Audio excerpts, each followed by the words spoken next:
What is up, everybody? It is what's today's date? I don't even know. Sunday, May 1st, 2011, and it's time for my review of Extreme Rules. Thank you to all my subscribers. If you haven't subscribed already, go ahead and hit the subscribe button up top there. Follow me on Twitter, link down there. Subscribe to my other channel, link also down there. Now, before we start the review, it's breaking news right before I did this review. It's being reported that Osama Bin Laden has been killed.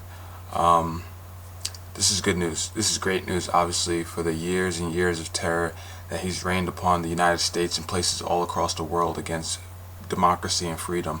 This is huge, so party it up, because this is something that needed to happen.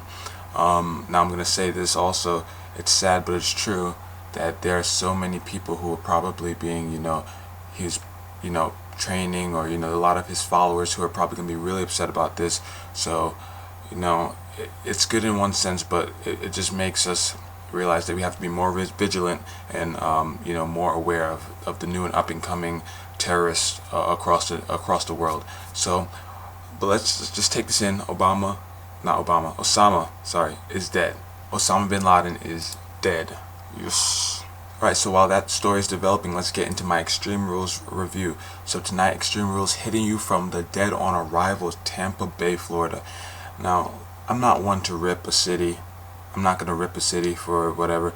But let me just say, this crowd, which seemed like a sellout, at the very least, most of the arena was packed, was absolutely dead for most of the show. There was very little excitement coming from the fans in the WWE universe in Tampa, and it was kind of disappointing, because I feel like it's a pay-per-view. You got to be energetic. I mean, come on, you're in Tampa Bay. That's a beautiful city. Hopefully one day I'll visit there. But the fans tonight just weren't on their game tonight. So the show kicks off with CM Punk versus Randy Orton in their last man standing matchup. Wasn't feeling this matchup. Randy Orton did show some improvement as far as not being so slow and showing some more moves, and the brawling, some of the brawling stuff was pretty nice. Some of the kendo shots that Randy Orton dealt out, and CM Punk as well. Randy Orton, there was one point where CM Punk was hung on the turnbuckle and Randy was just beating him down with a kendo stick. That was pretty nice. Also, Randy RKO'd CM Punk onto the announcing table, which didn't break, but it was still a nice spot to see anyway.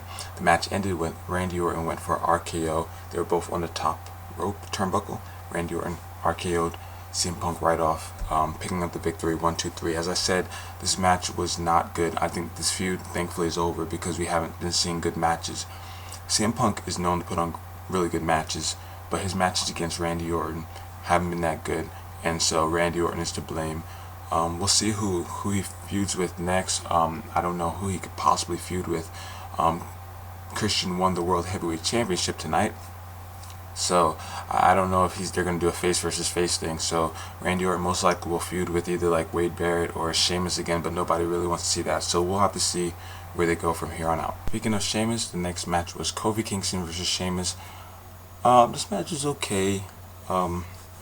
It wasn't good. That's the whole point. It's a United States Championship matchup that should be at least really good. We have Kofi Kingston, Sheamus. These aren't the best elements for a matchup, though, so it's not surprising that it wasn't too good. We saw some nice parts where Sheamus or Kofi Kingston would almost go through the table, but they would kind of avoid it. And so that part was kind of cool, seeing how they would avoid going through the tables. But overall, it wasn't that good of a matchup, and I can't even remember how it ended, so I have to read it off that Kofi Kingston hit Trouble in Paradise, and basically Sheamus was getting up, and Kofi Kingston hopped from the top rope, I guess, putting Sheamus through a table on the outside. So that's how the match ended. I didn't even see the match ending. I don't know, maybe I was like sleeping, or maybe I went to the bathroom. I don't remember, but up until that point, the match was, just average to, mediocre. Nothing special. So we have the announcers match. We have Jack Swagger teaming up with Michael Cole to take on Jerry the King Lawler and Jim Ross. This feud needs to end. It was very good at the beginning. Very good. Leading up to WrestleMania, very good feud. Once the match at WrestleMania happened and we saw that there wasn't going to be much payoff for this feud, and it's continuing, and it's just over. WWE needs to axe this feud. Michael Cole ended up picking up the win when he pinned JR. We saw some nice. Michael Cole came out covered in bubble wrap to kind of shield himself from the whip, but Jerry Lawler eventually took that off. We saw a little bit of action between Jack Swagger and Jerry Lawler, but for the most part, it didn't help again that the crowd was dead completely throughout the matchup, and for the most, we saw some JR getting some shots against Michael Cole and vice versa, but the match ended with Cole pinning JR, and that's how that ended. And nothing really to write home about. Hopefully this feud is over. It just kills me inside to believe that this feud might not be over yet. So come on, WWE, axe it. Then we have Cody Rhodes versus Rey Mysterio in a Falls Count Anywhere matchup. Now this match was very good. The first match that was actually good on the card, being the fourth match on the card, so it took a while to get something good. But this was a very good matchup. Cody Rhodes, Rey Mysterio put on a clinic, fighting all around the arena, or in the crowd, in the like the concession stands, I guess, around there. Some pretty cool spots here and there. They definitely brought the aggression. And I gotta say, at the end of this matchup, I was thinking this is going to be the match of the night, because I don't think any other match could top it. Now, another match did end up topping it, but I gotta say, bang up job by Mysterio and Rhodes.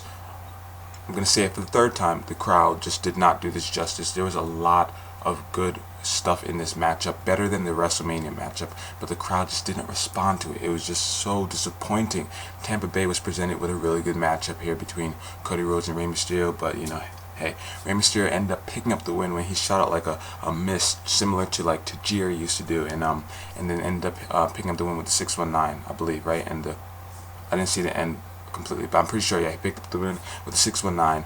1, 2, 3. Mysterio wins. This ends the feud. Mysterio goes on to Raw. Cody continues his rise in heeldom on SmackDown. But a good matchup. Another good matchup. We had Layla versus Michelle McCool WWE match.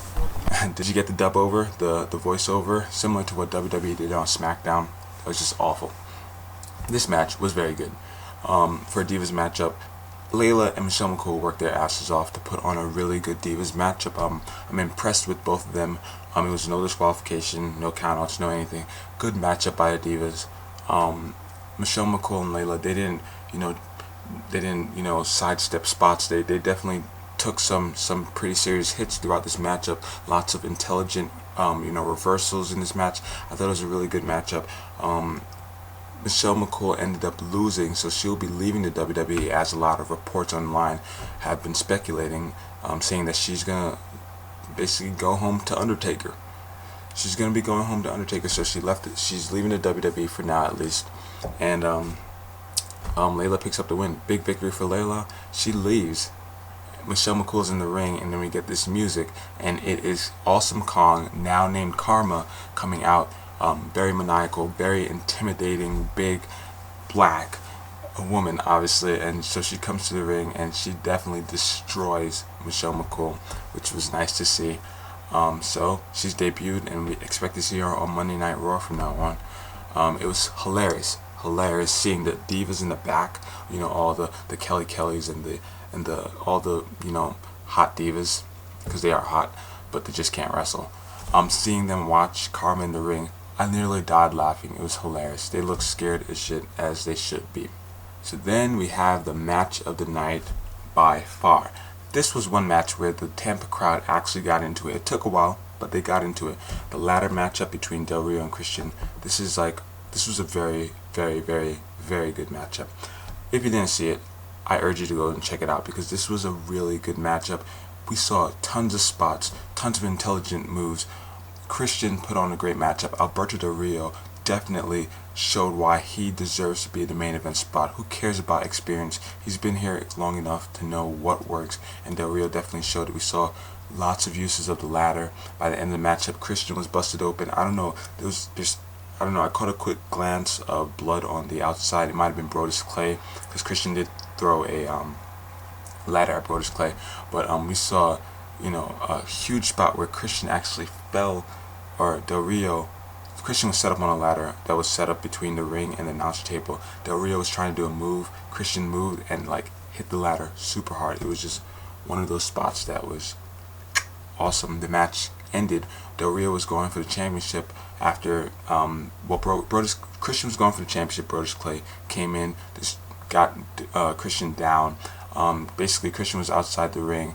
Del Rio was going for the championship. Out comes Edge in a car, beeping his horn, distracting Del Rio. Christian was able to get back into the ring, and he ended up climbing the ladder. And Christian is the new World Heavyweight Champion after years and years of hard work. Lots of fighting, lots of clawing, going to TNA, coming back and having to job and be the head of ECW, a very, dying brand it was at the time. Christian, unlike Matt Hardy, he fought the storm, weathered the storm, and he's the World Heavyweight Champion, and kudos to him. So proud of Christian. He deserves it. But I gotta ask the question: how do you guys feel about the fact that it seemingly took Edge to retire before Christian ended up picking up the World Heavyweight Championship? I don't know how you feel. Does it take away from his championship win, or is it just something that had to happen? I don't know. What do you guys think? Did Christian only win because Edge had to retire and had to vacate the championship? Tell me down below. What do you think about that? But hands down, match of the night. Then we had a tag team championship matchup. Wade Barrett and Ezekiel Jackson challenging Big Show and Kane in a lumberjack matchup. Dumb match. Big Show and Kane pick up the victory, and we see more dissension between the members of the core. Nothing to write home about. So we have the main event. John Morrison, The Miz, and John Cena in a triple threat cage match for the WWE Championship. This matchup was okay. The crowd wasn't into it. Even if it was good, I don't think they'd be into it, but it wasn't good, and if they weren't into it, it was a serviceable cage matchup. We saw some cool things by John Morrison. The double suplex to The Miz. The Miz landed on his neck. I thought he was done for, but luckily he was fine. We saw John Cena do like a leapfrog kind of move. That was different. So there were some nice, cool spots. I thought The Miz was going to retain, but he didn't. John Cena ended up picking up the victory. John Morrison was trying to escape the cage. R-Truth came. He basically took out The Miz. He took out John Cena. He took out John Morrison, and then he left. And John Cena ended up. Morrison was out. Miz and John Cena were up. John Cena did an attitude adjustment off the top rope and ended up picking up the victory. 1, 2, 3. Definitely surprised that John Cena won. What does this do for John Cena? It's absolutely nothing. He's always said in the past couple of weeks that he wanted to win so that it can be Rock versus John Cena, WrestleMania, for the WWE Championship. But The Miz could have easily held on at this pay-per-view. There was no reason he had to lose. Disappointed in that, because I'm actually going on to The Miz as WWE Champion. But we'll see a rematch at Over the Limit, which Miz won't win, but we'll see it anyway. This match, it was okay, but I think Christian versus Del Rio definitely should have main evented. But anyway, if you guys saw the pay-per-view, tell me down below in the comment section what you thought of it. What do you think about Christian winning the World Heavyweight Championship? What do you think about Karma's debut? What do you think about, Michelle McCool leaving WWE for now at least? And what do you think about John Cena winning? I mean, I don't rate pay-per-views based on, I don't have a rating scale for pay-per-views, but I gotta say this one wasn't that good besides, Christian winning. And we saw some okay parts, but again, if you didn't see this pay-per-view, just Google Christian versus Del Rio, watch that matchup. That was pretty good. Everything else is throwaway. I went to Extreme Rules last year. That was a great pay-per-view. This year, not so much. We didn't see too much happenings going on. But if you did see it, go tell me down below what you thought about the show. Thanks for watching, guys. Don't forget to thumbs up, subscribe, and follow me on Twitter, all that good stuff. Osama Bin Laden's dead, so you gotta thumb this video up. Peace out, guys.